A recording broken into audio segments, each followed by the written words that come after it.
Hi, I'm Lieutenant Colonel Dave Breuer, Commander 18AMXS, and today I wanted to give a brief on managing maintenance error. I had put this together earlier to be delivered for all of the aircraft maintenance officers in the 18MXG, but I wanted to take a minute and put this into a format specifically to be digested by my expediters and my section chiefs. I'm passionate about the topic of safety. And I think that this material will speak and will really like register and click with a lot of our guys.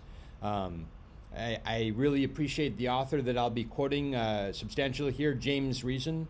I think he really gets it, and I think he's got some excellent ideas that I think will help us process air management data in a more meaningful way. I think there's some wonderful metaphors and thought trees, thought structures here that can help us take a look at the patterns that errors form in our day-to-day business and use that to make a safer work environment for ourselves and our airmen. Let me give a quick hook from the author. That the bad news is if some evil genius were given the job of creating an activity guaranteed to produce an abundance of errors, he or she would probably come up with something that involved the frequent removal and replacement of a large number of varied components, often carried out in cramped and poorly lit spaces with less than adequate tools, usually under severe time pressure. There could also be some additional refinements. Thus, it could be arranged that the people who wrote the manuals and procedures rarely, if ever, actually did the work under real life conditions. It could also be decreed that those who started the job don't necessarily need to be the ones that finish it. A further twist might be that a number of different groups work on the same item of equipment either simultaneously or sequentially or both together. Small wonder then that maintenance related activities attract far more than their fair share of human performance problems. This guy gets it. All right, maintenance safety culture and air management. This is based largely on the work Managing Maintenance Error, a Practical Guide by James Reason and Alan Hobbs. Purpose. Why should maintenance study air prevention? In short, the better we understand maintenance errors and what causes them, the better we'll be at preventing and mitigating those errors. The purpose of this brief, especially here for expediters and section chiefs, I want to expose you guys to some key ideas, concepts, models, and metaphors I think will help us place our own experience and the experience of our airmen into better context, and again, just set them up to win. How did I get into this stuff as a passion? I was lucky enough to be QA at Luke. It was me and Chief Brad Morin. We had both come off of Korea tours, found ourselves in a large QA office, and we both had very similar ideas about how QA can help the production mission, really the mission of the whole base. I was also lucky enough to be an exchange officer in Mufak al-Sati Air Base, MSAB in Jordan, and that was just a really cool experience to try to apply quality assurance and statistical sampling, and how do we focus, use this as like a flashlight to illuminate issues for a different culture.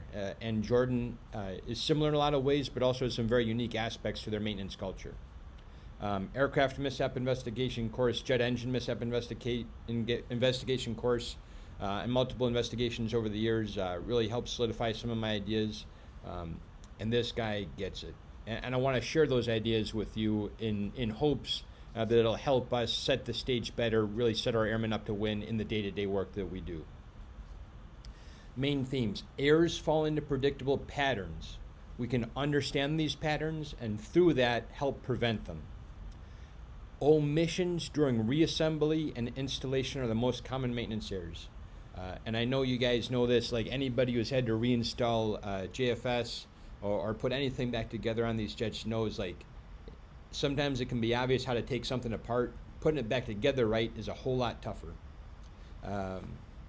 Focus on the task in the workplace versus focusing on just schwacking Joe Airman who made a mistake, right? They use the metaphor drain the swamp versus swatting mosquitoes. We can and absolutely should engineer a safer culture. Having a culture of justice, having a culture of reporting, and having a culture of learning. And again, like in layman's terms, like this whole brief, this whole setup is how can we set our airmen up to win on the day-to-day basis? How can we make where they're working safer? Summary, we are going to cover a lot of stuff. And again, like, the intent here is not mastery. The intent is exposure and to help people use these ideas to help us usefully process and find patterns in the stuff we see day to day. Okay, human risks. We should look at risk and error as a system. We should look at incidents in their full context. There is a habit to just look at what happened immediately before the incident. Like, what did the airman do right before he crashed that bobtail, or what happened right before that finger got smashed or that head got the eagle bite.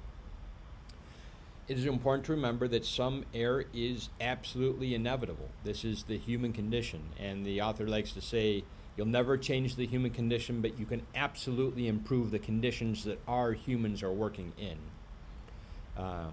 There tends to be in maintenance an over tendency to blame, shame, and retrain individual airmen, as opposed to rolling up our sleeves, doing the hard work, and looking at, as leadership, as management, what decisions did we make that led to that situation, that maybe put them in less than ideal situation, and further, that our defenses should have both redundancy and diversity. If you think of like the Swiss cheese armor, so to speak, how can we align those pieces of armor to catch as many errors as we can before they become an accident or event?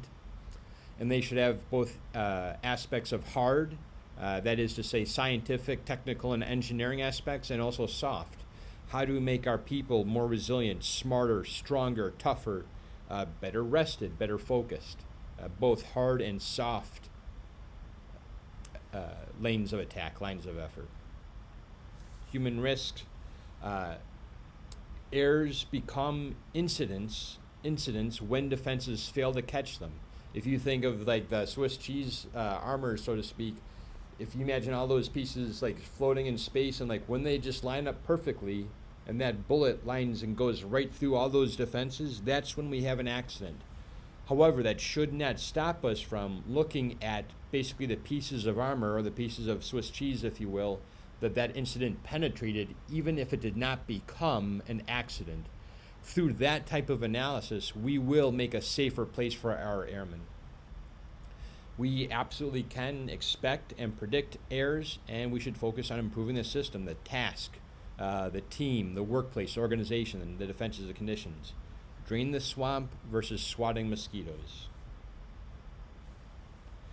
I think one very basic psychological principle, which I find fascinating and frankly shows itself daily in our line of work, is the fundamental attribution error. And I think understanding that it exists and understanding that it's out there can help us recognize it in ourselves and help it to hone our critical thinking and make sure that we don't come to conclusions that we're hardwired to come to because we're human beings, and can give a more logical and data-based analysis of what's going on.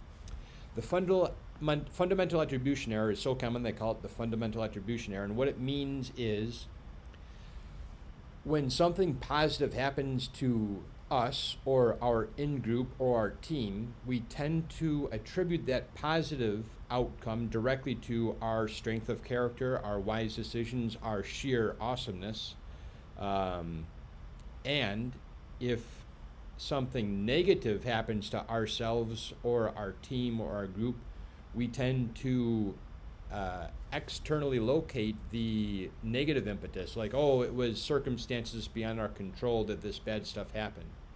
Simultaneously, human beings have a tendency to say that if good stuff happens to somebody else or some other out group, say a different squadron, different country, different person, oh, they just got lucky, or that was just the stars aligned, or oh, there's so-and-so's boy or so-and-so's girl, they're just having people looking out for them. We are hardwired to have an over tendency to say that somebody else's good fortune was a result of circumstances, and somebody else's bad fortune, this team had it coming. They were always doing this, or this guy got fired, but like there were signs looking like he should have seen it, should have turned it around. We are hardwired as human beings to attribute negative things external to ourselves or external to our team to something that external person or team did. Simply recognizing that the fundamental attribution error exists can help us more critically evaluate the events around us and also help us deal with humans and teams much more fairly when we're tuned into that and looking for it. All right, some more like good models. Attention model as a focus as a flashlight. The idea here is you can think of focus as a flashlight, and I think quality assurance is a good metaphor, a good example here, as is just your ability to focus on a task. You absolutely can be laser focused on a task and just catch everything and just go right by the numbers, but you cannot be laser focused on everything going on at once. For you section chiefs, I think this probably hits home already, right? You can be laser focused on one project or one or two people and help them like through and through, but you cannot be laser focused on all 100 of your people, all 100 of your tasks, all of the budget, all of the additional taskers that come down on a daily basis, all of the performance reports, all of the awards, all of the production concerns, all of the training concerns. You can only shed a thin light on a million different topics, or you can have a bright light on a smaller handful of topics. And that's the same for every human being. And just recognizing that, I think, helps. We talk about error in this lecture, in this book, in terms of short-term and long-term memory. Both have their pros and both have their cons. Short-term memory, because you don't know, this is like if you're just learning a task for the first time, you're going to have, it's going to be slower, going to be more effortful, and you're going to have a greater negative impact of distractions. You can think of it like a leaky bucket. So when you got a new guy, it is that much more important that he is uninterrupted and we allow him or her to focus their limited situational awareness on a given task without being impeded. And that's hard to do on the line. On the other side of that, long-term memory has other pros and other cons. Long-term memory can be unlimited in storage, and it can be a great deal faster. Now, the trap with long-term memory is that you have to invest in it, right? You can't just poof have a 7 level with 11 years of experience. You need to grow that experience. You need to invest in it over time. And even after you have that experience, it can be fast, but there's a tendency, we call it a habit trap or a slip, that if something changes, if something's slightly in a different place, or if you have an unexpected return, something new pops up, your tendency is to just like keep going, zoom right to the way that your habits take you every time previous. So you gotta, being aware of that helps you prevent it. Okay, I got 2 slides here on skill levels, and there's this idea that there is an ideal level of arousal, or basically how energized you are in this context for different tasks. So like you can be on autopilot through routine tasks or periodic checks, but of course like you got to make sure that if something's different, you catch it. Going to the next slide, like for deadlift versus chest. For something that's very primal, a very simple motor movement, or something that you've drilled very often, like hitting a big lift or coming off the line fast in football, you can be very, very like energized or aroused and still do an excellent job of that task. You can, pull with all your might, hit that deadlift. You can go off the line and pop that guy across the line from you in football. And a high level of arousal is perfect for those types of tasks. However, and frankly more to the point for many of our maintenance tasks, you don't want to be so energized that you're jittery or like bursting at the seams when you have to make very discrete, very well thought out production decisions, or frankly like decisions for troubleshooting a jet. This is important in how we set the mindsets of our airmen prior to task and prior to their day.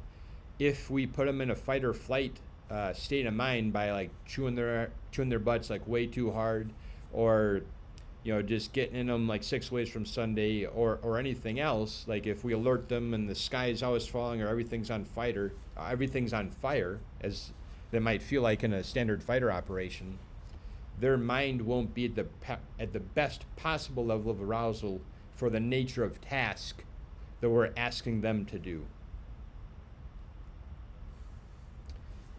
Fundamentals of human performance: coping with info overload. Everybody deals with stress differently. However, there's strong tendencies for several people, I would say most people, to, if they get overloaded, they may ignore selected input. Basically, if 5 people are yelling at you, you might start picking exactly who you're listening to. Or they may trade accuracy for speed. They may say, I gotta get this done, and it should be like, just sign it, man, get it done. As opposed to being more deliberate, crossing your T's, dotting your I's. We should be aware of that. Maybe they'll postpone some tasks. Maybe that's good for the situation, maybe that is not. You're likely to see a reduction in quality, and some people just quit the task, like that game over guy from Aliens. Like, game over, man, game over. People cope with personality differences in their own way. And it's important to recognize that some teams may gel very well together, but what if you put them in a different group of people? Maybe personalities like have a major role in how they can interact and get the job done. Another thing that I wanted people to be aware of is confirmation bias and all bias in decision making. I think if we believe that something is going to be a certain way, you are likely to see exactly what you're looking for. There's that Bible passage that says, like, knock on the door shall be open, ask and ye shall receive. Like, I think in a lot of ways that speaks to the human tendency of, like, you are very likely to find exactly what you're looking for. And the reverse is also true. If you're not looking for something, or if you expect not to find it, you're very likely not to find it. And so we need to be extra cautious of our preconceived biases and preconceived notions, and use that to critically evaluate what we see. I use the example for this particular brief. I am inclined to believe a lot of stuff this author says because I feel like he speaks to me. That means that, knowing my own self in a metacognitive way, I should take extra care to evaluate what this author writes so that I don't give it a free pass, and make sure that I evaluate it just as critically as I would any other author. Okay, varieties of error. Talk about skill-based errors and memory failures. There may be an encoding or input failure where, like, we maybe lose our place in time in a series of action, or there's a time gap. And I think anybody that's been out on the line alone at night trying to go through stuff, like, it is easy to lose your place, and we should help coach our airmen. Like, hey, you going out there to do this? Okay, like, how do you keep track of where you're at? You got a little green book to write down, like, okay, I made it to step 49 and I did these wires, and here's what I found. It is very important that we teach our guys good habits to combat these known challenges in hitting the jobs, right? Retrieval output, like, can't recall it. Omissions, especially following interruptions. Like, it's important that our airmen have some proven techniques for getting back on task following interruptions. Another common failure is premature exit, basically closing up a job before everything was done. Like, you get distracted and, like, oh, was that done? Yeah, I think it was done. Button it up. It is important to recognize that this is a slippery slope, or this is a common occurrence, or we have a tendency to it, and then take steps to counteract that. Varieties of error, skill-based error, recognition failures. I think that this is also very easy to happen, like when we talk about I's and E's. Misidentification, like if something looks similar, right and wrong, like, look very, very similar to each other. Like, a lot of times, like, you're reading a job guide, like, left looks similar or something like that. Like, it helps to pay very close attention. Or indistinctness.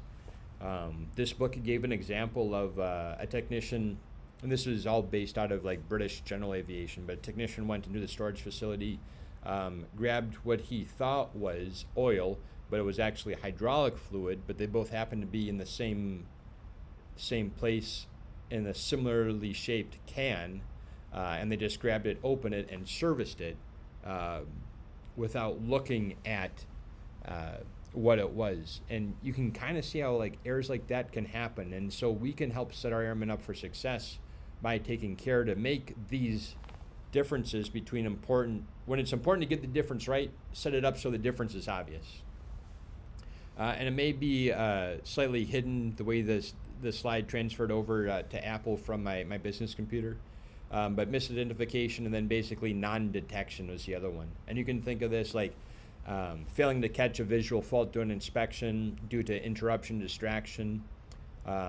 Or you can see this like one defect was spotted but they missed the next one. Maybe I'm doing eyes and E's and I see like one bubble in the intake, or I'm doing my exhaust and I see like one crack in the heat shield, and I'm so focused on making sure I document every little bit of that crack that I miss another crack that's close to it, but I didn't have the situational attention to catch that second one. Inadequate lighting or dirt or grease can help compound those dangers, or access to a job that was just too hard to get to, or couldn't get the mirror around the corner to see it, didn't have good lighting in an area. And so what we can do as leadership is get them that good lighting. I'm so happy Colonel Byram got that good lighting in the flows. It ain't perfect, but it's heads and tails better than it was. Making sure we got good flashlights in support, having good mirrors, clean mirrors, making sure that we keep the jet clean so we can see cracks and failures. All that makes a difference. Varieties of error, kind of like we talked about in long-term memory, slips. Skill-based slips are a habit trap when mental autopilot takes us down the wrong path. Now, you can have a branching error, basically like because we're so used to doing things the same way, we go down the wrong path, like, oh, well, I've done it this way a million times and I go down that wrong path. Or overshoot, like, oh, I should have caught that. This pressure was 25,000 instead of 30,000. Or I'm sorry, it should have talked that it was like 2,500 instead of like 3,000. And you didn't, and you just keep on going down the wrong path. Be aware that that can happen, particularly when you're in the habit of doing it a certain way, or when you're in the habit of seeing certain signals.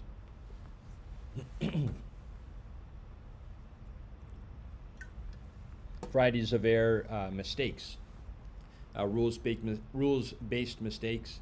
I put the picture here of the donkey, so hopefully you guys can remember, like, it's kind of like a funny, draw attention to it. It's the assumption donkey. Do not take your assumptions for granted. You can misapply an otherwise good rule if it doesn't apply to this exact situation, like making an incorrect assumption about the situation. Or you could apply a bad rule that like basically gets the job done most of the time, but if the just right sequence of events happens, could end in catastrophe. Other mistakes could be knowledge-based, say like the failed problem solving, that's got to be it, or lack of system knowledge, not understanding the system. I'm going to come back to the assumptions. It is very, very important when we're working as a team to state your assumptions out loud. Do not take for granted that everybody thinks the same thing. Say it out loud, discuss it, check each other's assumptions, don't leave anything to chance, don't take anything for granted with communication. Go over the top and over-communicate, over-check each other's understanding and assumptions for any maintenance work, and frankly, it's a good habit in the rest of life too. All right, varieties of error, violations. The difference between violations and like other errors is intentionality. Like, you know what's wrong, but you still did it. The author in this book points out that the demographics are almost what, basically it's young males. It is like 18 to 25-year-old males, and that just so happens to make up the preponderance of our workforce. And so that by itself is good to know. We should be on a higher alert for violations. And this again comes from British General Aviation, although I think that being educated on it is good for our guys in the U.S. military on the flight line at Kadena. Common violation reasons were unapproved guides, deviating from documentation requirements, not safing the system or the jet, not safing the jet prior to work, not performing required functional check at the end of maintenance, or not using the proper tools, signing work off that was not accomplished. I think we've probably all seen every one of those through the course of our career. And knowing that it can happen can help us head it off at the pass. Different types of violations. Routine, you can think of it like people just do it all the time to avoid work or to get it done fast. Thrill seeking, they just want to show off, or like, hey guys, watch this, check it out. I'm going to throw a frozen toad into the engine or something like that. Or situational, like almost impossible to get the job done with all the rules in place, or the rules don't adequately account for the reality of the situation, and that would be a failure of the rules and procedures. There are different things we can do to counteract all of these, right? We can make sure that it's worth our airmen's time to do it right. We can talk to people about, making sure that they're not doing stuff just to show off, and that there's adequate supervision. And perhaps most importantly for this intended audience, we can make sure that I gotta smile, because sometimes you're always going to see rules that are hard to enforce, or rules that get in the way of getting the job done. And it's our job as leadership to do our very best to make sure that the rules are good rules, that if we make a rule that can be enforced, and when we make a rule that it really is in the best long-term interest of the mission first and the airmen. Local error-provoking factors. Key factors known to increase the frequency of certain errors. Poor housekeeping. The book says we should tread the middle path. I got a picture of Buddha here because just to help give a little mnemonic. We should have a clean workstation, but it shouldn't be so clean that you can't get anything done there. But it's got to be clean enough that there's no danger of, like safety wire clippings or metal shavings or stuff getting lost or stuff too dirty that it can't be inspected well. Or frankly, that it's too dirty that it negatively impacts the morale and professional mentality of the people working there. We ought to build good housekeeping and good tool control into how we set up our shop and how we set up our trucks, how we set up the operation. Good housekeeping, like when you walk up to a job that's really well looked after, you can probably make an educated guess about how far along they are in the job. The author used the example of flying boats used to tie all the tools with a length of twine, so no matter what happened, those tools couldn't go nowhere. And I think in the military, we are quite familiar with a couple best practices, like shadow boarding tools, beginning and end of shift tool counts, or tool counts prior to takeoff. Something I've seen on B1s and a couple other different platforms that I really thought was interesting. Every single time they took a panel out, they would put those fasteners in a piece of foam rubber in the exact order, in the exact positions that they took them out of the panel, so that they could be reinstalled in the same way. And for us here, even if you don't have the foam, using screw bags all the time, right? Don't leave that stuff in the pile on the ground. That's asking for trouble. More key factors known to increase the frequency of maintenance errors. Documentation, right? Ambiguous, wordy, or repetitive. Procedures that are unworkable. When I think of going through 100, 200, or sometimes even 300 pages of 781As, it really makes me stop and think about is each one of these entries necessary? And if it is repetitive, does it distract from something else that is more safety critical? I do think sometimes there's a tendency to we messed this thing up. Well, make sure that that's documented perfectly all the time. Make an additional 781 entry for it. And that may not be a bad response per se to the event. We do need to be conscious of having 781As that basically bury the most safety critical notes in a swamp of this removed or this inspection done, that don't really tell you anything about the safety of the jet. Forms exist to make sure we keep good documentation records and to keep people safe. If repetitiveness or ambiguousness or wordiness is getting in the way, we should look to correct it. Same thing with JSTs, right? A well-written JST will help people keep on track and help organize the execution of the maintenance. Time pressure.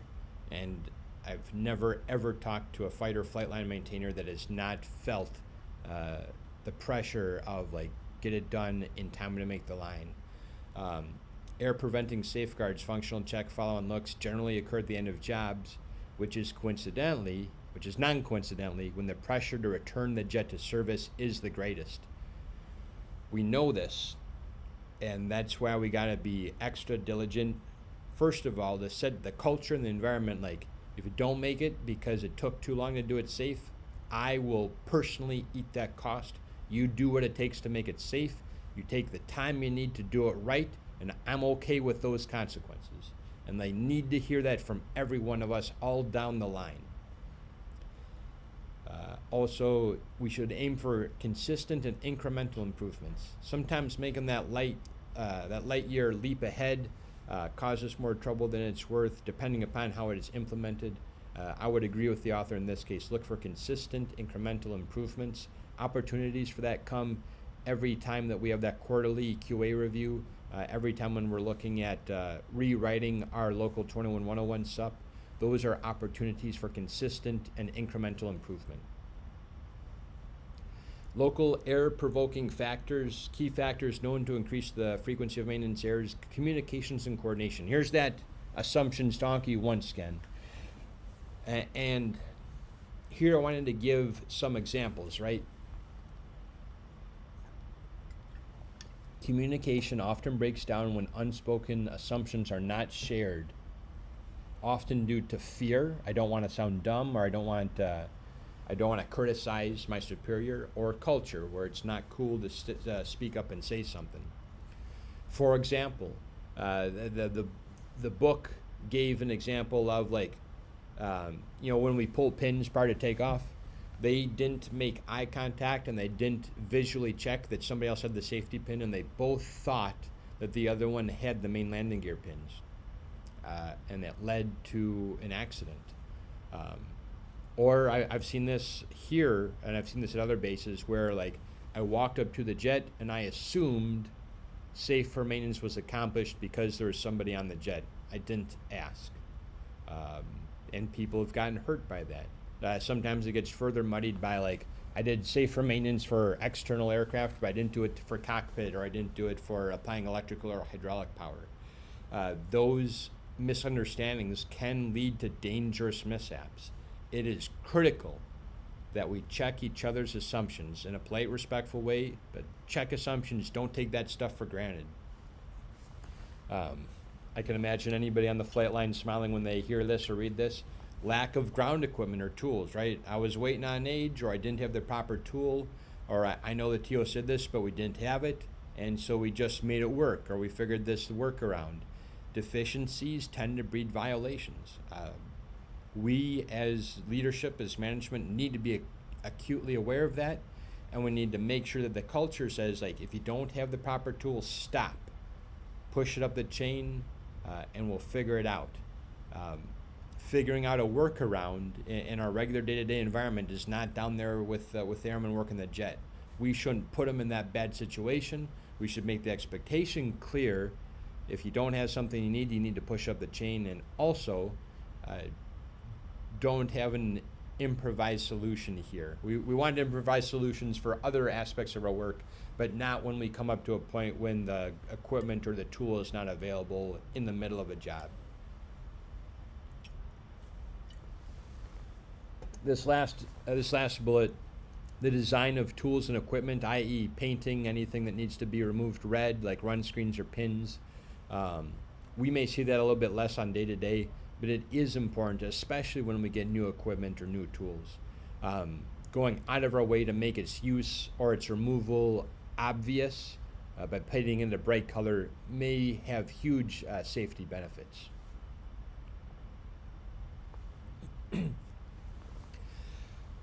Local air-provoking factors, fatigue. This is another thing that I see day to day. Whenever I drive out on the line, I talk to airmen and shoot the breeze with them, or I get them, as they're coming through the squadron here, and just take a second to ask them how they're doing, where they're coming from. Way too often, I see people really hurting for fatigue. I know some of this just has to do with life. I got a new baby, got a new job, I'm stressed about COVID, I worry about my friends and family back home. Those are real world challenges, and we should be compassionate and help people find productive ways to deal with it. Simultaneously, we need to be aware that people are going to be tired, and we need to look out for it, right? If we see somebody tired, for God's sakes, take them off the job, take them off the line if they're going to be a danger to themselves or those around them. 18 hours of awake is close to, is the rough equivalent of a 0.05 blood alcohol content for most people. 23 hours awake, and you might find this if we have an alert or we have a short notice tasking, and somebody gets called like, hey, we're going to 12-hour shifts right now, go home, get in bed, and then come back to work. And maybe they've been up for 23 hours. Like, that's the rough equivalent of a 0.12% blood alcohol. We need to be on the lookout for fatigue, and we need to send people home or send them to bed if they're not, if their mind ain't right for the sensitive work that we got to do. Not unlike drunks, fatigued people often do not realize how degraded they are. We need to help. We need to be sensitive to this as leadership and watch for it. That may lead to crankiness or people having a hard time working with each other, other crew resource management challenges, trouble focusing, trouble controlling their attention on the job at hand. Memory lapses will become more likely. And of course, as you remember, one of the recurring themes, memory lapses leading to omissions, especially during putting stuff back together, is frankly one of the most dangerous things we see repeatedly as a cause of maintenance error. Also, this is compounded by inadequate knowledge or experience. Like, lack of sleep only amplifies the danger for lack of experience.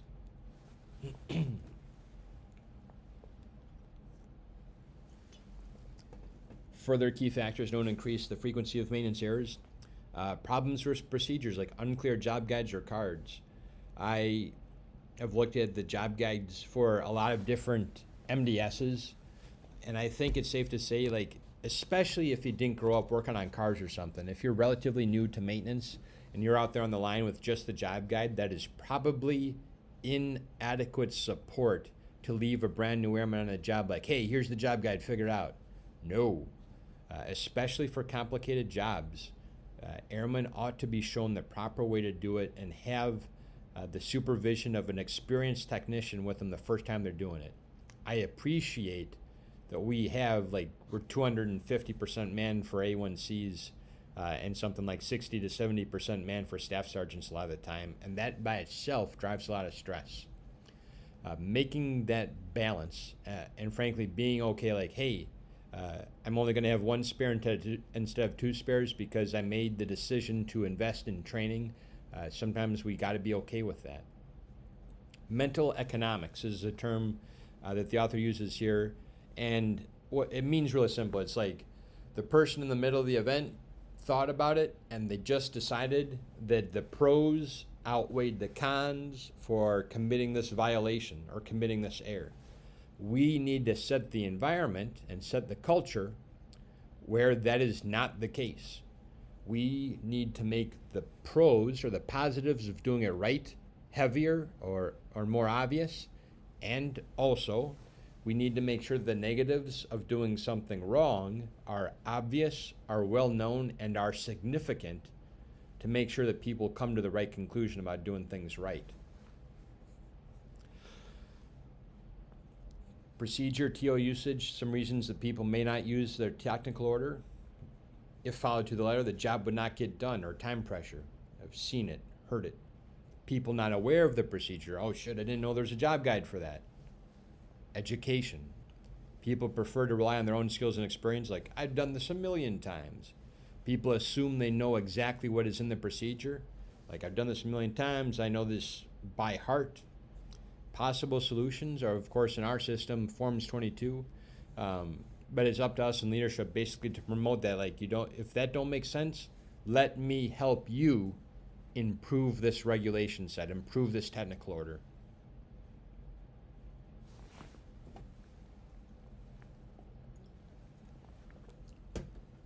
Key factors known to increase the frequency of maintenance errors: personal beliefs, illusion of control, illusion of invulnerability, illusion of superiority.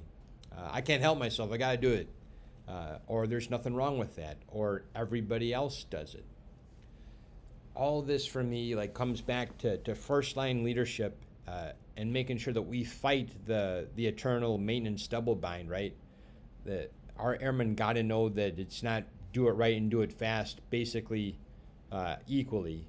We got to let them know that we will always prioritize doing it right, and we will eat the cost in order to do it right. And we are not going to put our airmen in a position where I say, do it fast or else just figure it out. We need to set the culture where that kind of shadiness is universally shunned, and that we set our airmen up for success from every angle. Okay, I think this is a very important concept, and I think about this almost every time we get a DSV or depending upon the UCR and tech data violation and a lot of the accidents or incidents that we see. And this is a very important concept: latent conditions versus active failures. Latent conditions are just all that other stuff that contributes to an accident that usually doesn't end in tragedy, but it's there nonetheless. It may be something as benign as how we set up the manning, we happen to have this extra ramp right at this time, but not on mids or not on swings. Or it may be we made the conscious decision to have fewer people in production management or less experience in production management, and therefore we left a bunch of people alone to figure a bunch of stuff out, and we threw all these challenges at them at the same time. Or it may be Air Force level management decisions, we made a conscious decision to man you at 230 or 240% of your A1Cs, but we simultaneously recognize that you have 60 or 70% of your 7 levels.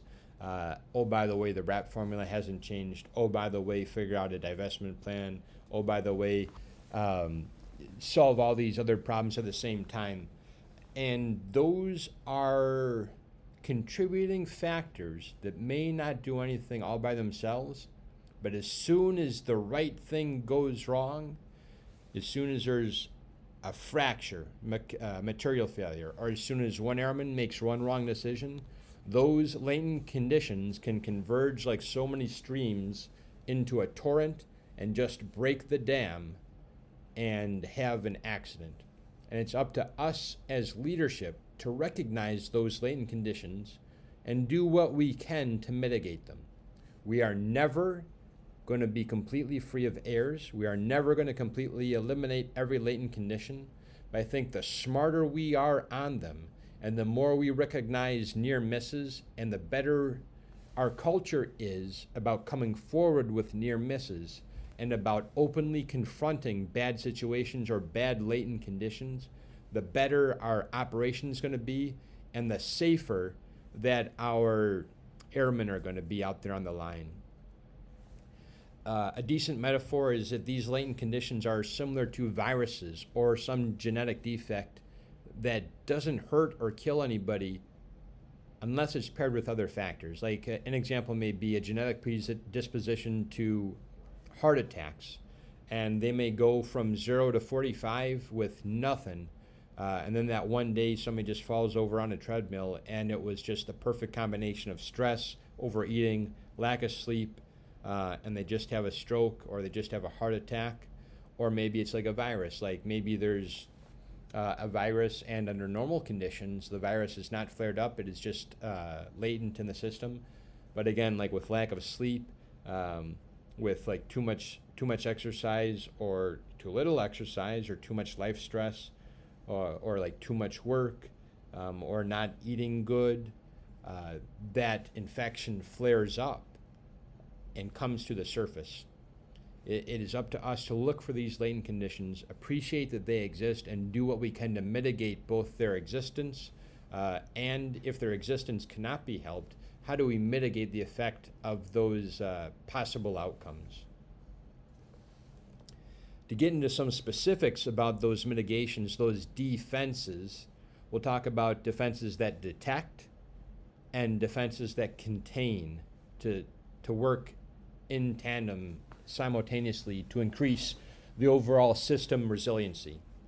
The author gave this example of a building fire, and I thought it was a really good example. Nobody wants a fire, but there will always be another fire. So we have measures that cope with fire and measures that prevent fire. So a smoke detector. This is an example of something that alerts you to the existence of a fire. Don't put it out, but it lets you become aware of it so you can take other action. Containment.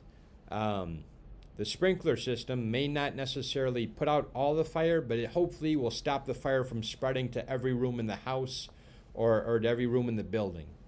And then if the sprinkler system doesn't work, hopefully that the combination of the sprinkler system containing it and the smoke detector warning people will allow people to survive those other failures or those other errors by escaping through the fire escape.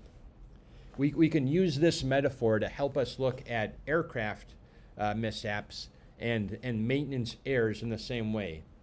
We can have quality assurance or we can have fault codes in a jet alert us to the existence of something, and we can have retraining, or we can have onboard tests or built-in tests to help us try to come up with a solution or help us try to address it immediately, or for the sake of mission failure in the terms of like our operational interaction with the pilots every day, if we have a spare, that is an example of mitigating the mission loss. We can afford to have one or two ground aborts, which again can never be completely eliminated, but we can plan around them. If we have two spares, the mission can survive the loss of two ground aborts.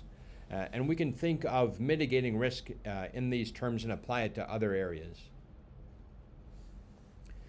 Defenses to detect errors or uncover previously unknown errors, such as functional checks or independent inspections. These are very important. An example the book gave to illustrate the dichotomy and the balance necessary to weigh the pros and cons of these types of actions is 2 crews were sent T to Y to R-square an engine. Right? The plan was to have one crew go immediately to work on doing the work, physically touching the engine and the jet. And the original plan had the other crew going immediately to bed, getting a fresh rest, and then coming back to catch all the X's and inspect the work. What actually happened was both crews, wanting to get the job done faster, came out and they both worked on it together in hopes of getting it up faster, and it ended up incurring a mishap later on. What they gained in speed, they lost in having an independent look. It is important to weigh these trade-offs and be aware of the possible consequences involved. All right, defenses to increase a system's resilience to errors, part of the model of organizational accidents. We should aim to contain the consequences of undetected errors or minimize the threat. I talked about having spares on the slide before. Another example that the book gave was on ETOPS, extended range twin engine jets. For example, something that's going to fly cross country across the ocean. You really can't afford to have the same air on 2 engines, right? So they scheduled maintenance so that you wouldn't do the same thing on both engines at the same time to avoid having the same mistake made on 2 engines right in a row. And I think that's a good thought process. It is a balance. We push so hard for efficiency. Sometimes we ought to choose to do something more safely at the expense of efficiency. Sometimes the inverse is true, but it's important to think through the logical consequences of each. Principles of air management, again, like human error is universal and it is inevitable. Human errors are not necessarily bad. It is the human condition, right? And just like we're always saying, you can't change the human condition, but we can absolutely, and we have a duty to change and improve the conditions that our humans work in. I think it's important to remember that the best people can make the worst mistakes. Mistakes do not make a person a bad person or even a bad maintainer. And people can't avoid actions they didn't intend to take. These are human truths that we need to be aware of when we're looking at our air mitigation measures. Further principles of air management, right? Errors are consequences rather than causes. While a lot of times we look and see like, oh, what was, quote unquote, the first step in this kill chain, or what was the first step in this accident, I challenge all of us, myself most of all, frankly, like to look not just at the obvious stuff, but what are those latent conditions that made the environment? What are the latent conditions that basically made the swamp in which this error, this accident occurred? Many errors do fall into recurring patterns, and it's up to us as leadership to recognize those patterns and make plans to mitigate them. Again, looking towards the leadership, and myself included again, safety significant errors can occur at all levels of the system, to include Department of Defense, to include the Air Force, to include the MAGECOM, to include the wing, to include the group, to include the squadron. It is not just the airman touching the jet who makes errors, and it is not just the decisions of the people touching the airplane which lead to an accident. We need to be cognizant of, and frankly take responsibility for, our decisions which set these environments. Error management, error control is about managing the manageable, controlling what we can control, and there is no one best way. I had a picture here of our abort rate to show that it does indeed follow a very strong seasonal pattern. And I want all of us to think about, hey, some things we do largely consider a cost of business, right? Like our business is inherently a dangerous business, and we have to take some risk in order to get the job done. But that risk should always be calculated, and we should always be working to minimize that risk at the same time as we spend all the effort to improve our efficiency and effectiveness. Person and team measures must be done in conjunction with workplace and team measures to truly improve this system. And this is once more drawing attention to there is a tendency, not just in military maintenance, but also in British general aviation, again, the context for this book. There's a trend to blame, shame, and retrain the individual, or just look at the stuff that happened right before. Instead of like, yes, we retrained that airman, but we also got with age about getting Dash 60s there earlier so they didn't have to put this other thing together. Or we also went back to the resource advisor and got new tools for that. Or we went to CE and put in a work order to provide better lighting on that whole trail where we were towing that cart. Another important recurring theme is understanding and awareness of air-provoking factors is the most important step to avoiding them and developing deliberate countermeasures aimed at designing a workplace and that guards against them. And I put the G.I. Joe thing in there because knowing is more than half the battle here. Person and team measures, learning to spot red flags, right? Like excessive reliance on memory. We should make jobs and checklists so that people don't have to work off the top of their head, right?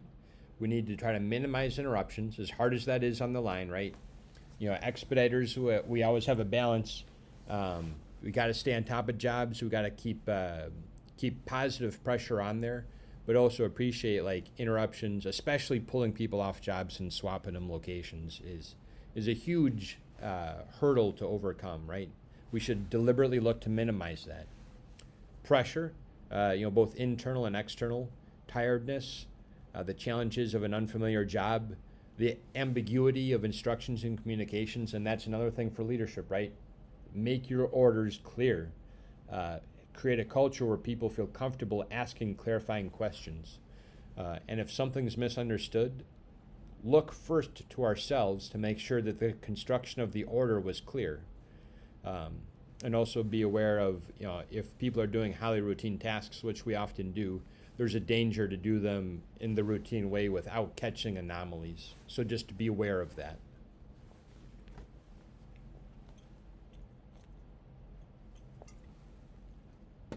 Person and team measures. Understanding why people choose to violate good procedures, right?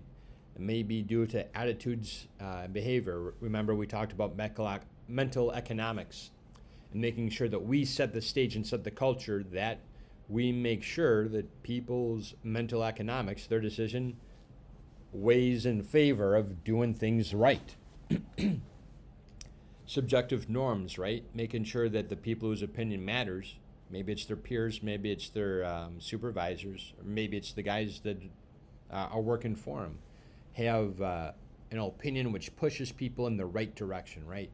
It ought to be cool to be good at your job, to be smart, and to be strong. It should not be cool to try to skirt the rules or to put other people in danger. And it's up to us to make that culture perpetuated through our squadron.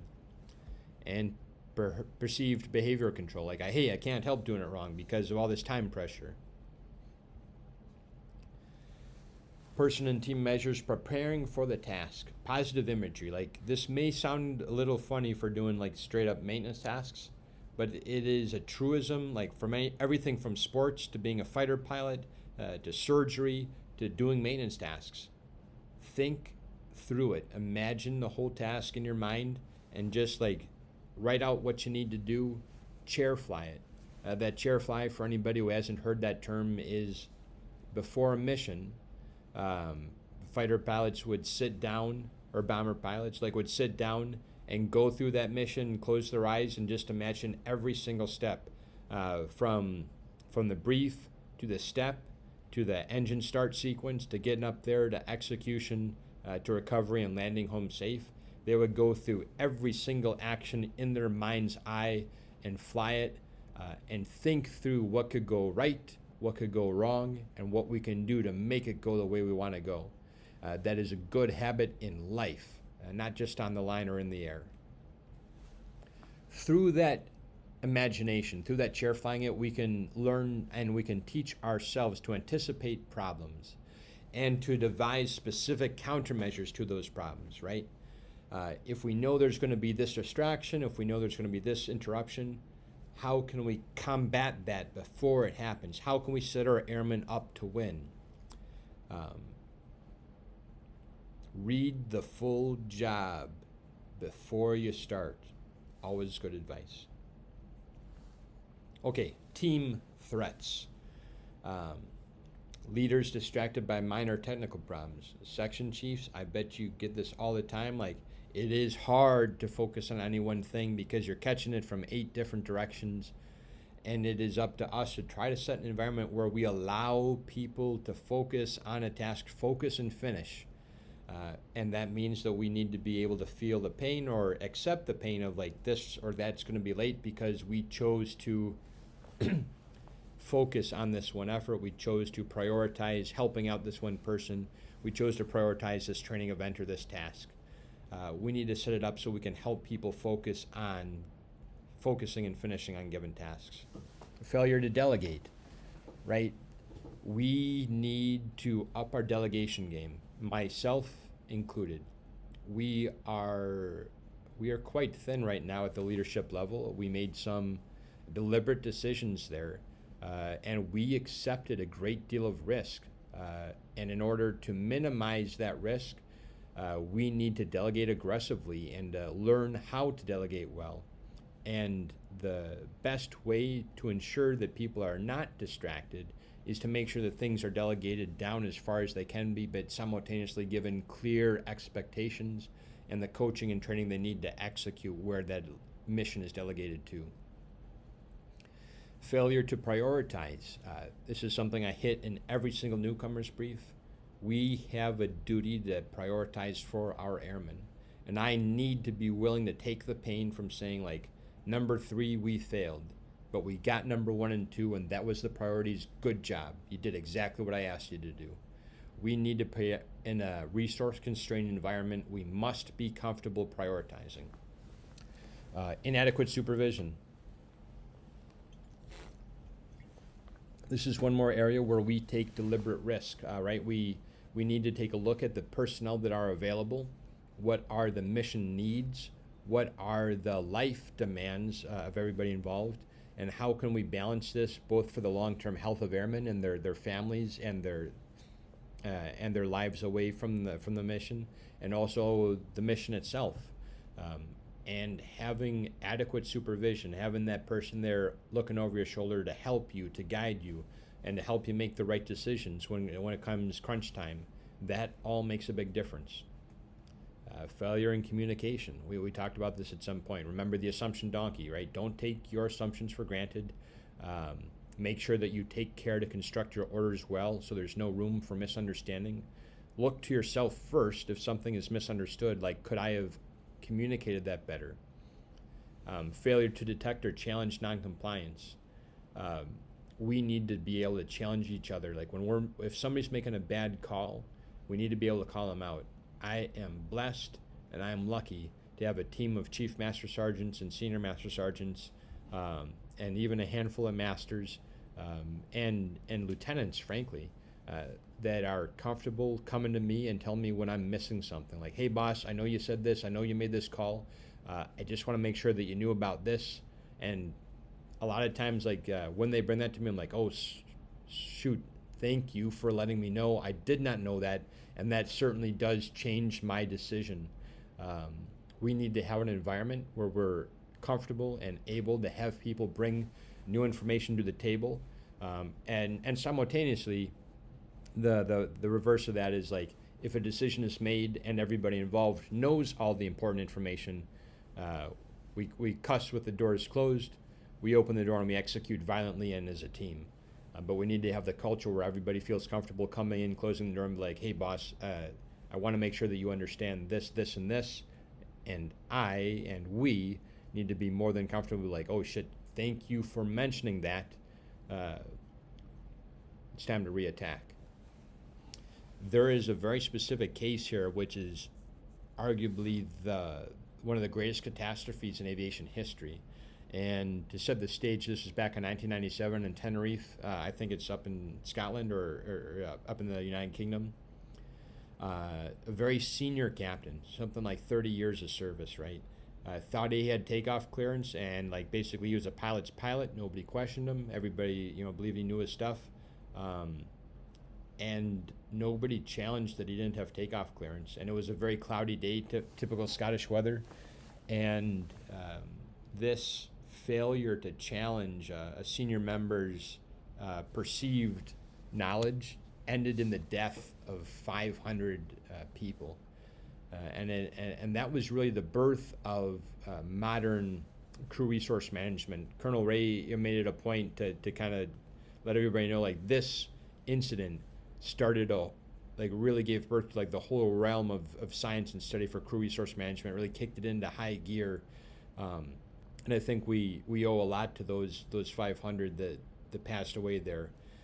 We need to make sure that was not in vain, and take to heart those crew resource management, those communication, those have the courage to confront your seniors, and seniors have the compassion and the patience to hear everybody out when there's new critical information which impacts our decisions.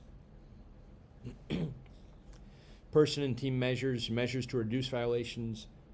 Fear. I put a picture of Pennywise here, like, is kind of a laugh, but fear can stick in people's minds, and it should not be overlooked as a possible tool.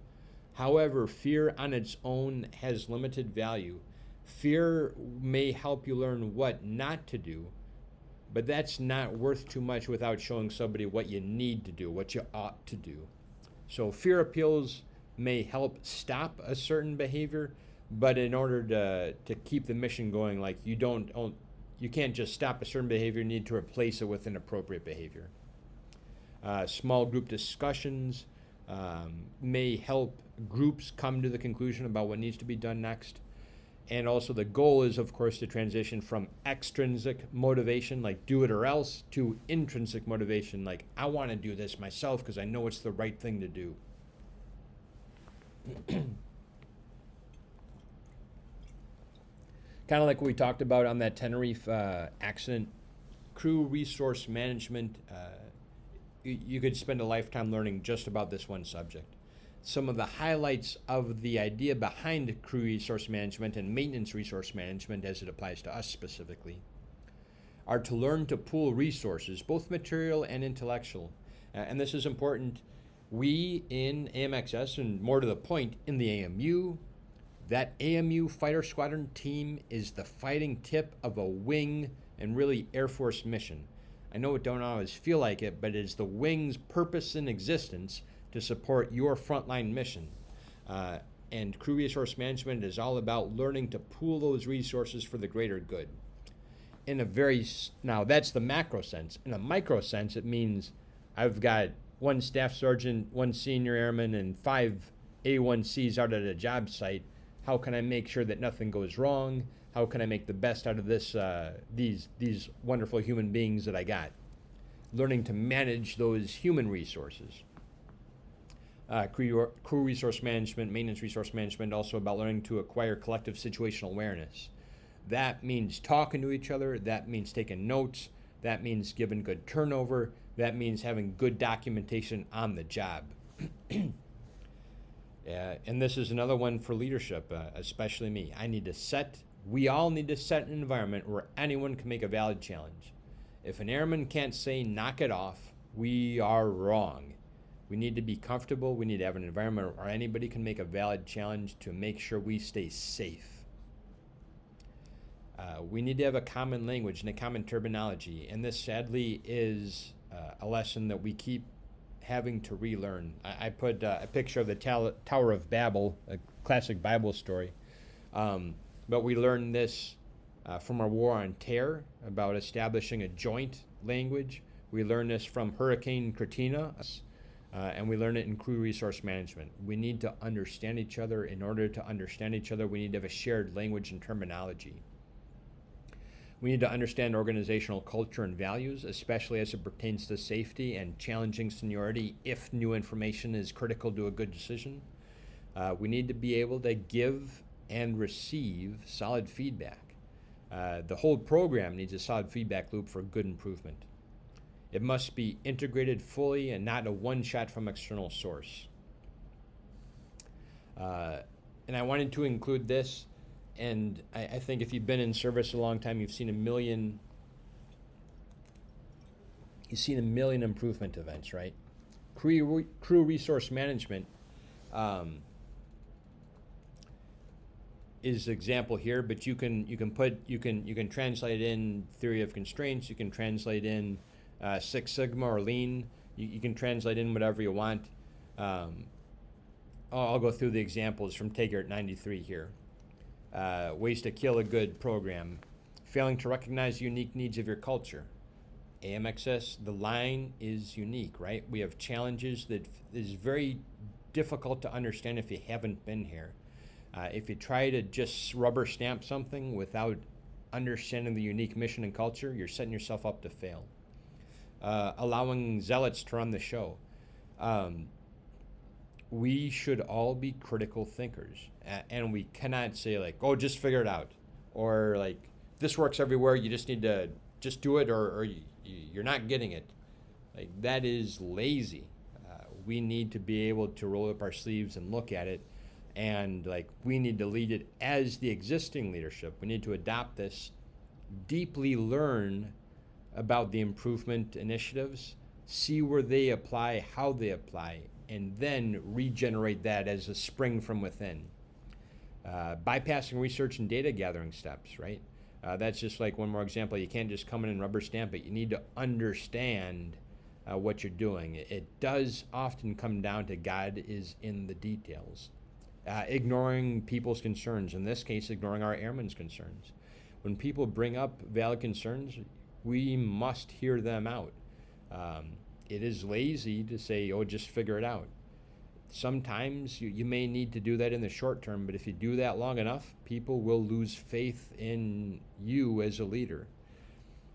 Having lots of diagrams, boxes, and acronyms, right?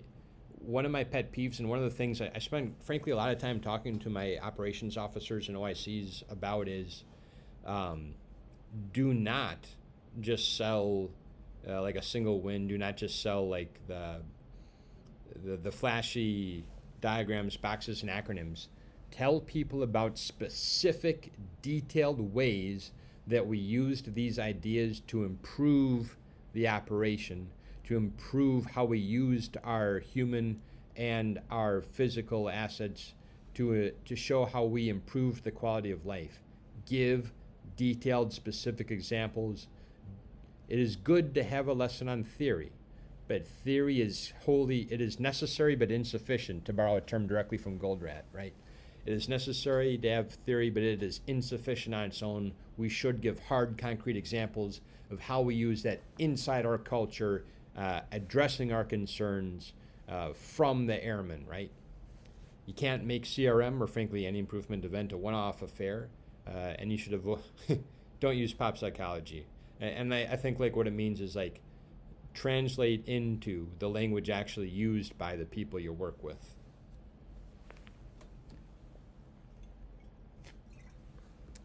I noticed here that I spelled impedes wrong, but housekeeping, tread the middle path, right? Must avoid or neglect dangerous side effects. Workplace and task measures, key questions regarding spares, tools, and equipment. I think we got a pretty good culture across the Air Force, but it's still good to review, right? Do workers ever use unapproved tools or equipment? Do they? I always remember like seeing like people chew up paper, put it in the end of a speed handle, and use it to grip something. Technically unapproved, but like, you know, can we do better? Can we get our guys the exact tools they need to make stuff work? Are unserviceable tools or broken tools like left in a work area where they should have been turned in? If we work 24/7, is all the support available 24/7? And this is really up, you know, we push it up to the group, we push it up to the wing. Like, hey, we're here working all through mid-shift, but the following support agencies are not available. This is very much like, how do you choose to balance your mission support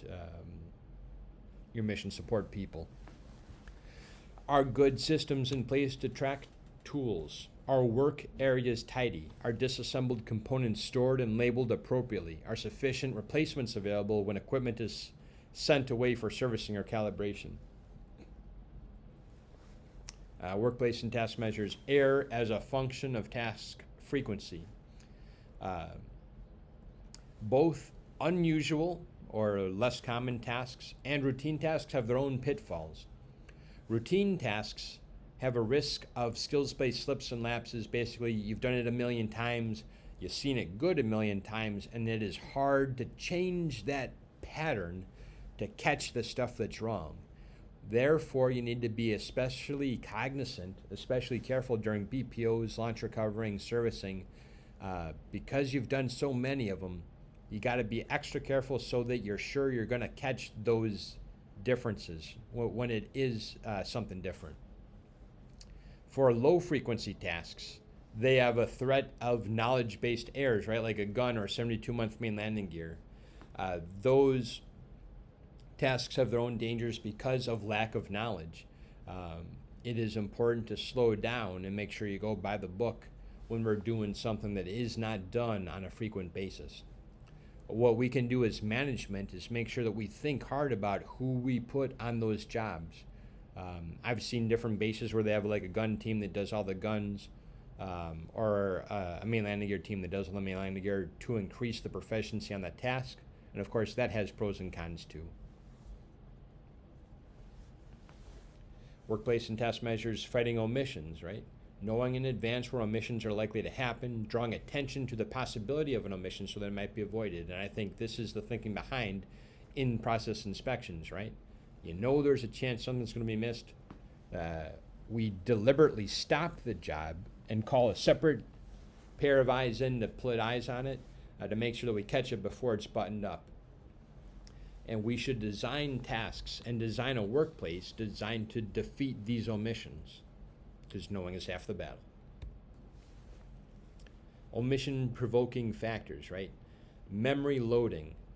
When we design a new task, or even when we're evaluating people, or God forbid, in a situation where you got to judge people that have done a task and made a mistake, it's important to take into account memory loading, the amount of info that you got to keep in your working memory. In general, each step is better off being very simple and discrete. That way you can complete the task, know it's right, and confidently move on to the next one without having to hold a jumbled mess of information in your brain. Like, oh, where am I? How far along am I? Tasks should be written clearly and distinctly. Making tasks conspicuous. We should make sure that it's not too easy to miss something because it blends in or it's inconspicuous. This is hard to do on a jet that's painted all gray or in a dark work environment. We should go out of our way to try to make it obvious when something's wrong. And furthermore, if you can't make it obvious that something's wrong, if it is inconspicuous, take extra care to be deliberate and discreet about making sure everything is done right. Position a task sequence, making sure this is once again like an IPI, right? If it's likely to be overlooked, take extra care not to overlook it. And local queuing, right? Steps should be easily queued by the preceding step. A nuts and bolts example, pun intended. An open screw hole requires a screw. A bare bolt head requires washers and a nut. Make it obvious. I put the candy cane here as kind of a reference to color coding can be a good way of making sure that we draw attention to things that need to be done. Workplace and task measures, task design. Easy access to components. Components functionally related should be close together, right? Components should be labeled clearly and informatively. Minimal need for special tools and equipment. We shouldn't set our guys up to try to make super fine adjustments on the line. That is better done to a clean, well-lit back shop environment. To the extent that we can design or purchase equipment, we should look for equipment that's designed to easily isolate faults. And there should be only one right way to reinstall. And I know that 15 is not always built like this, and I think it's just good to have education to these task design ideals, to have extra care when we know our guys are set up to do a job that doesn't fit these ideals, just to be aware of it and to take extra care to avoid it. Fatigue management principles. Probably going to laugh out loud when you go through these because we violate so many of them on a normal basis. And once again, like so many things, this is written for British general aviation, but I think knowing these principles can help us appreciate how tired our guys are and hopefully help us design work schedules that may be a little bit better in the future. James Reason recommends that nobody works more than 3 night shifts in a row. I know people that have worked years on mid-shift. That we should avoid permanent night work. That shifts should rotate incrementally forward in time, meaning that it is much easier to go from mids to days than from days to mids. Allow at least 2 days off after the last night shift. I think we see this all the time at the end of an exercise. If you've been working nights and you only get let's say you get 12 hours after your last night shift and then you're back at work Friday, you should be extra careful in everything you do. Be aware of it. And we shouldn't have people that are jerked around like that do highly sensitive tasks. Consecutive workdays should not exceed 5 to 7. And this is hugely important to me. I never want our guys to have to work 2 weeks in a row. There should always be time, at least a day off to charge your batteries, even in wartime. And we need to watch out for that. I think sometimes we got people that are so gung-ho, so want to help their teammates, want to help their brothers and sisters, want to get it done for the mission. It is our job as leadership to grab them by the scruff of the neck and be like, you've done your role. I need you to charge your batteries now and come back to work ready and refreshed Monday. I don't need you working Saturday and Sunday here. That's not in your long-term best interest. It's not in my long-term best interest. They suggest when shifts are longer than 8, no overtime should be permitted. We have a 10-hour rule in effect, and I want to know about it every time that gets broken. Because everybody's human beings, I know that ain't perfect, but I want to know about it, and we should keep working towards that ideal and never stop trying to make it better for the guys on the line. Allow at least 11 hours rest between shifts, and ensure shift schedules are known well in advance to keep the changes to a minimum. I think Colonel Byram had made great shifts, and I hope we've kept that going forward, but it is very important to me for section chiefs to give the working airmen time to plan their life around their schedules. Some things do happen, and I'll be the first to tell you, we get no notice generations, we get no notice alerts, we get short notice TDYs and taskers. It is beyond my span of control here to affect some of that, but to the greatest extent we can, I want people to be able to plan their life around a dependable work schedule. And it's our job to do the best we can inside that known vortex to make it as good as we can given the constraints of our mission. Workplace and task measures, gulf of execution versus gulf of evaluations. This has to do with understanding challenges with regards to system knowledge. Now, the gulf of execution is we are not sure what to do to the system to fix it. I can't count the number of times I've walked up to a bunch of avionics guys like troubleshooting a radar or something like that, or FCR, and like, we got this fault, we've exhausted the FI, and we don't know what to do yet. That is a gulf of execution. Gulf of evaluation, related but slightly different. We don't know what our action did to the system. And sometimes that's equally infuriating. Like, well, we swapped out LRU2, but the RWR test has not changed whatsoever, although that LRU did test bad in the back shop. These are just more precise ways for us to look at possible gaps in knowledge. And frankly, like, I think the solution to both of these in practice here is like helping our guys get into the GSs, helping our guys like go talk to the senior technicians that we got, and also AFITs. I can't recommend Tony Evans and the rest of the team there enough. Make sure that we take advantage of them, and so we're not stuck with our gulf of execution or gulf of evaluation. Okay, model of organizational accidents. Like, I got this this slide, and then I got the cheese one next. I want to draw attention once more to the role of latent failures combining for accidents to happen. So like at the organizational level, like at higher up, you can think about this all the way up to DOD, right? Management decisions, organizational processes, corporate culture, etc. These don't lead directly to accidents, but it is accurate to say that had these management decisions been otherwise, the accident would not have happened. Had we invested and had more 7 levels, we wouldn't have stressed out the lone dude catching every single X on the line for a 12-hour shift during an exercise, and we wouldn't have put him in that bad spot. Or had we invested in more spares or whatever, a little bit closer to home, the culture.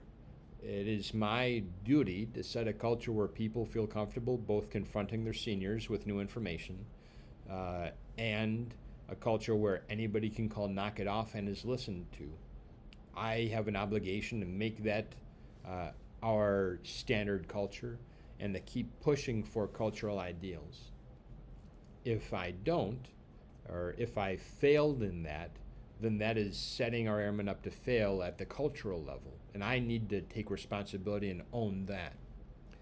In the workplace, there may be air-producing conditions, and that could be everything from weather to an exercise to inadequate lighting to inadequate tooling or noise, which interferes with communication.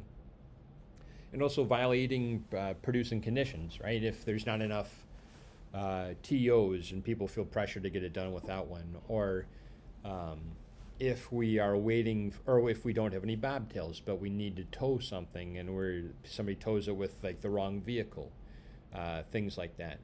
And then there's the person which, as we described several times earlier, there's an over tendency to blame, shame, and retrain, and we always tend to look at the actions immediately preceding a violation, but that is not the whole picture. When all those upstream factors converge, and then a person commits a violation, and then there's a material failure, that is when it slips through every defense and creates an accident.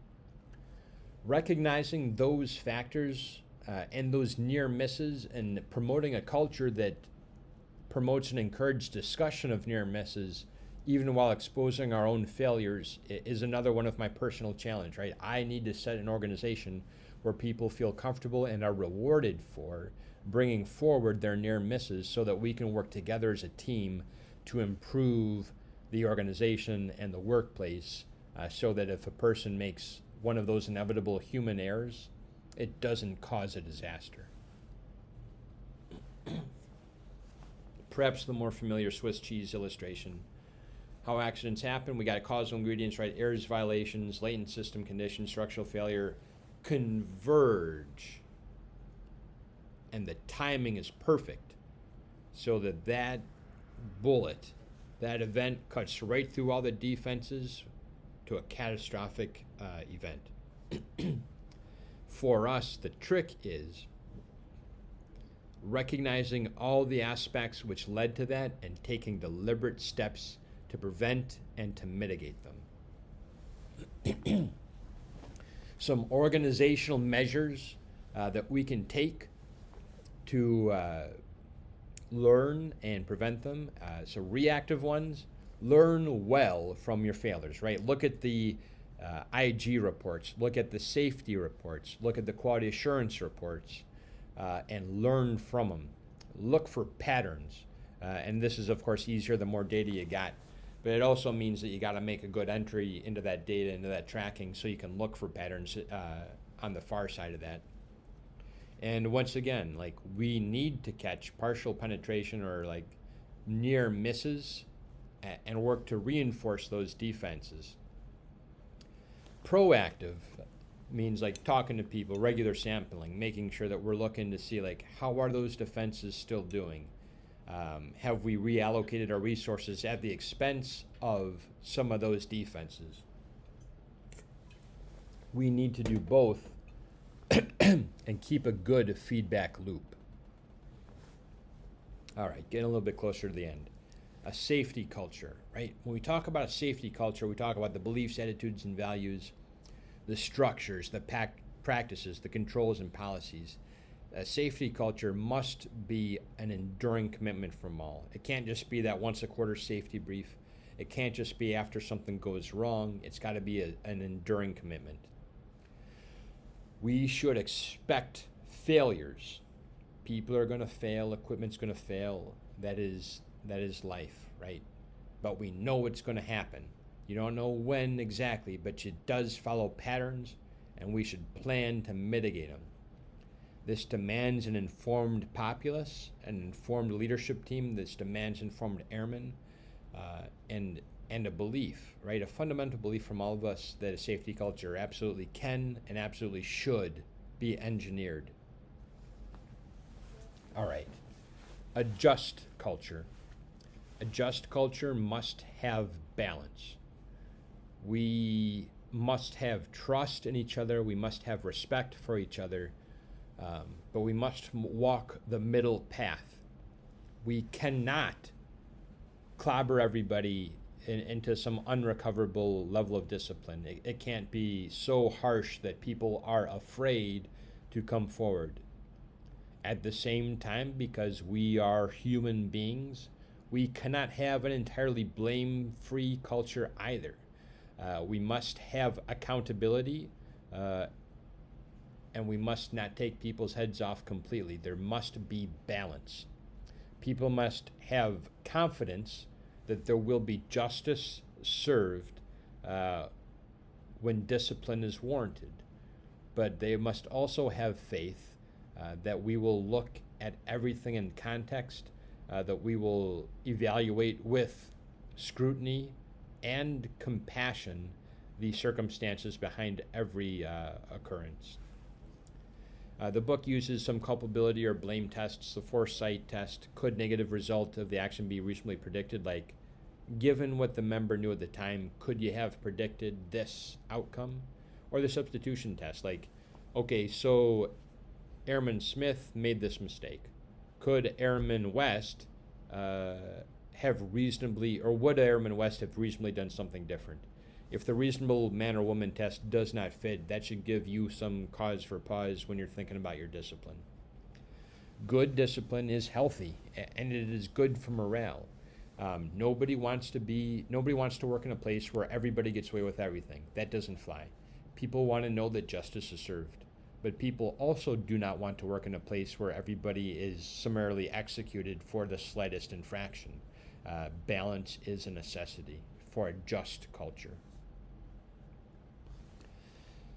Once we've come home and we've established a just culture, once people have faith in the justice being served, next we need to look at a reporting culture. People will feel safe reporting when they know that the culture is just. Now, to establish and enforce and encourage a reporting culture, we must overcome some key challenges. There's a natural disinclination to self-report, to avoid ridicule. So there's a suspicion that a report might hurt us, or might hurt us in the future. Or there's a fear that nothing is going to change, and there might be a feeling that it's not worth the effort. To combat this and encourage people to report in spite of those challenges, one line of attack may be confidentiality or anonymity. We can see this with safety privilege. We can have a system like in the Air Force safety system where we make a conscious decision that safety comes first, and I'm going to put discipline on the back burner until I figure out how to keep my airmen safe and my jets safe in the sky. And I'm not going to use anything that you tell me with the intent of keeping people safe for your discipline. I'm going to purposefully have a safety investigation board which deals only in the immediate safety need. And I'm going to have an accident investigation board later, which basically gets second dibs at all the people, witnesses, and information, because we institutionally put safety first. Or you could have anonymity. You can have anonymous feedback, which has its pros and cons.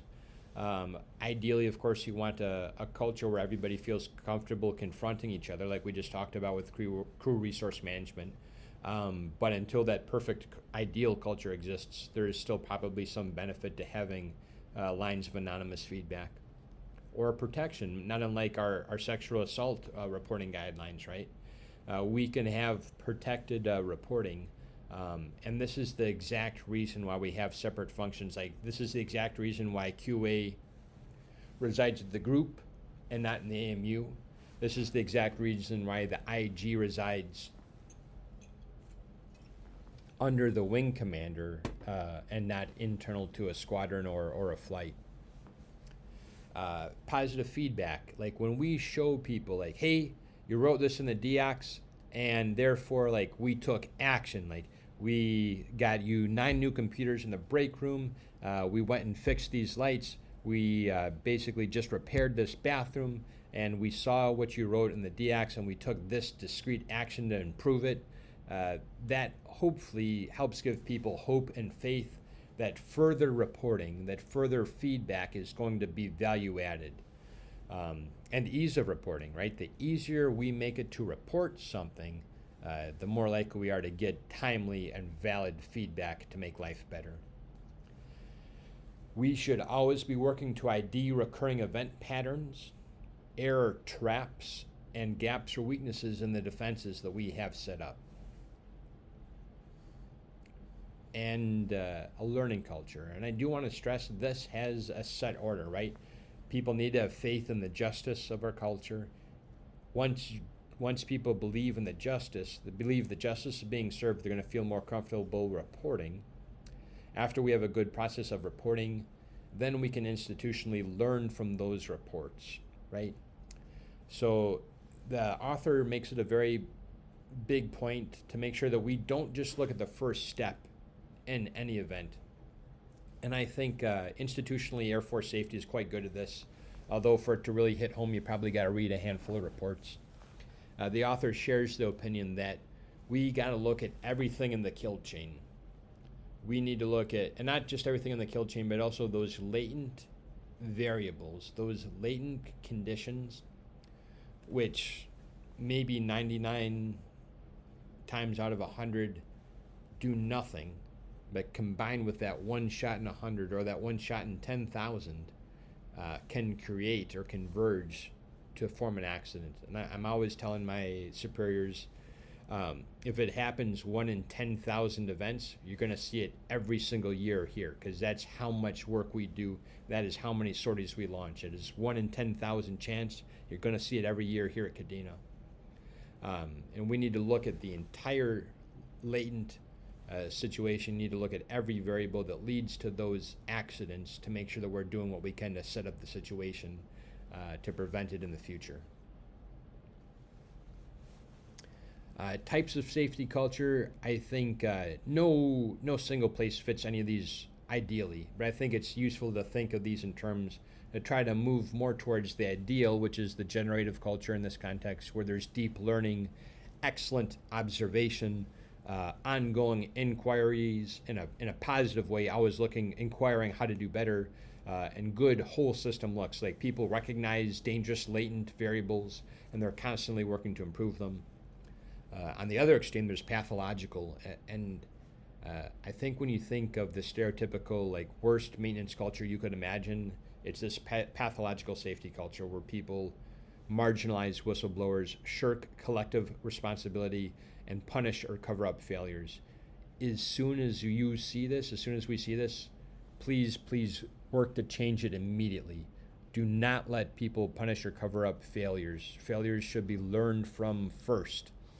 We will punish in order to create a just culture, but that is very different from coming to the table like, hey, I messed this up, and it didn't go that bad, but it could have, and I need everybody to learn from it.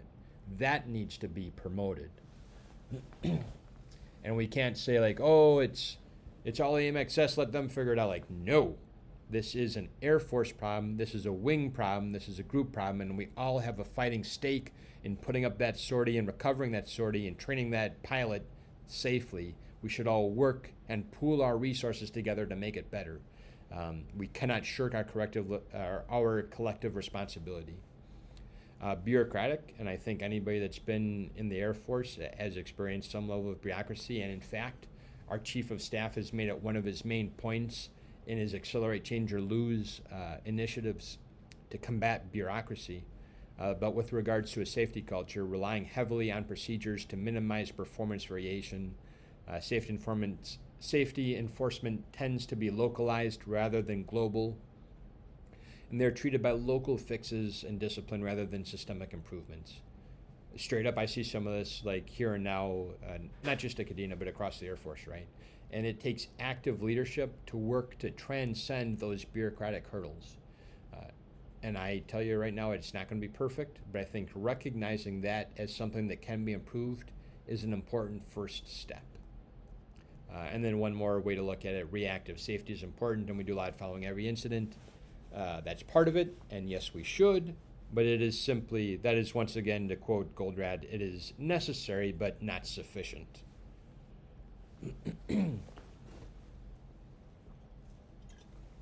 Components of air management, air reduction, air containment. The whole point there from the author and myself is these need to work in tandem. You can't just work on reducing errors without thinking about how to contain errors. All those measures across the spectrum, latent and active, need to be attacked together for real lasting improvement.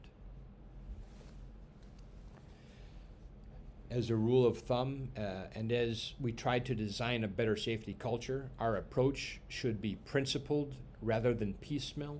It should be proactive rather than reactive, and it should be theory-driven rather than fashion-driven. And they go on to talk about philosophy, policy, procedures, and practices, and I think that is healthy. And this whole brief, I'm taking 2 hours of my time and frankly a handful more that I took in reading the book, because these ideas are important to me and they ought to be important to all of us. I'm taking this time because I want to share my philosophy so that you guys at the execution level, down in the AMUs where the work really gets done, can make sure that the policies, procedures, and practices are spot on. And then it's my job to come and see guys working on the line and be like, is this trickling down to the execution level?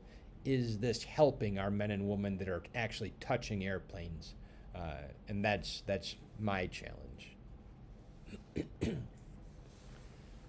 Coming back to one of the recurring themes, errors and quality lapses are inevitable, but we can and we must mitigate the risk by looking to reduce errors and control their impact, right?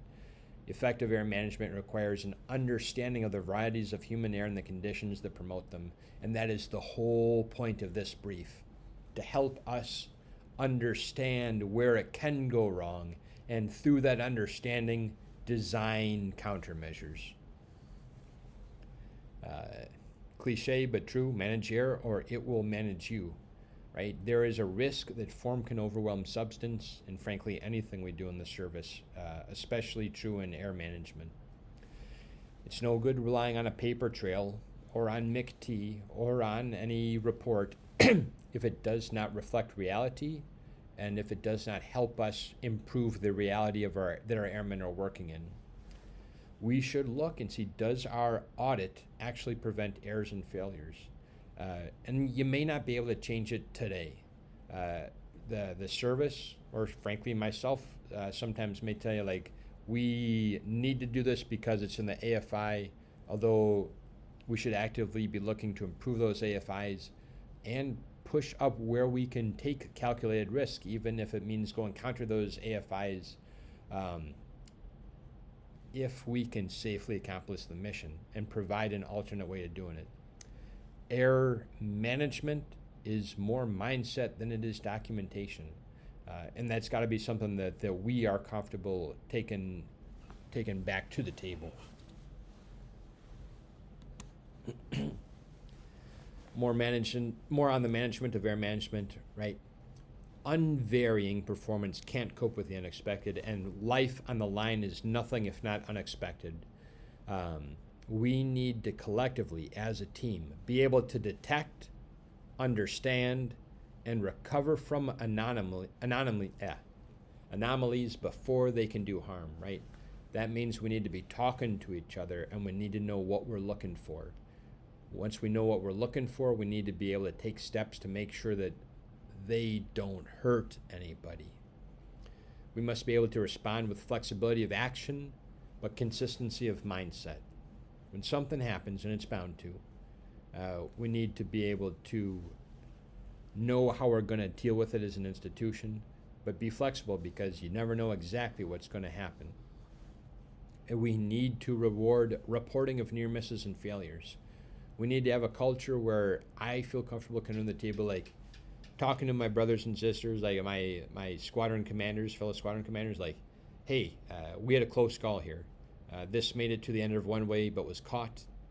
Or we had an airman do this and somebody got it before it went south, but it could have. And I'm sharing this to make sure it don't happen nowhere else. That needs to be part and parcel of our daily cultural experience. Errors that seem to be like an isolated event are often caused largely by the confluence of several upstream causal chains. And this is, once again, that discussion of latent variables, of latent conditions that we need to be keyed into to make the environment we put our airmen in better. Okay. Thank you everybody for your time here. I can't tell you how much I appreciate you listening through this whole thing. Hopefully you didn't have to listen to it all in one fell swoop. I took a little bit of time to record this in a couple different recordings, but it is very important to me to share these ideas with you. I think they will absolutely help us give a mental framework to dealing with air. It is not the beginning or the end. It is not the alpha and omega. It is not everything you need to know about it. It is simply a collection of useful ideas, useful metaphors, useful structures to help us think about air prevention, and ultimately, once again, how can we set our airmen up to win in our day-to-day mission of safely training fighter pilots and safely launching and recovering aircraft. We went through a lot, and I do want to touch briefly on these further resources. Managing Maintenance Air, A Practical Guide by James Reason and Alan Hobbs. I got 2 copies of it in the office. I'll give them out. They're always happy to read them. You can get them on Kindle. You can get them on Amazon. An excellent read. Also, the same author, Managing Risk of Organizational Accidents, is probably his most popular book. And I haven't made it all the way through that, although I've read some reviews and they said it's awful good. Then the next 4 books I bought and I read almost a decade ago now. And when I say read, like I highlighted and took some aspects back to my friends at Luke and at Mafokasati, but they are admittedly some very heavy tomes. But Quality Control Handbook by Duran, Total Quality Control by Feigenbaum, What is Total Quality Control by Ishikawa, and Out of the Crisis by Deming are considered classics in the work of quality assurance. And if anybody is passionate about that subject, and you can handle slugging through some of those, they are all great resources.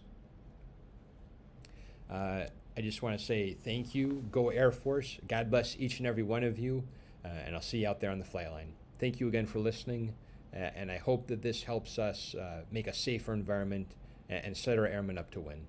Take care. Bye.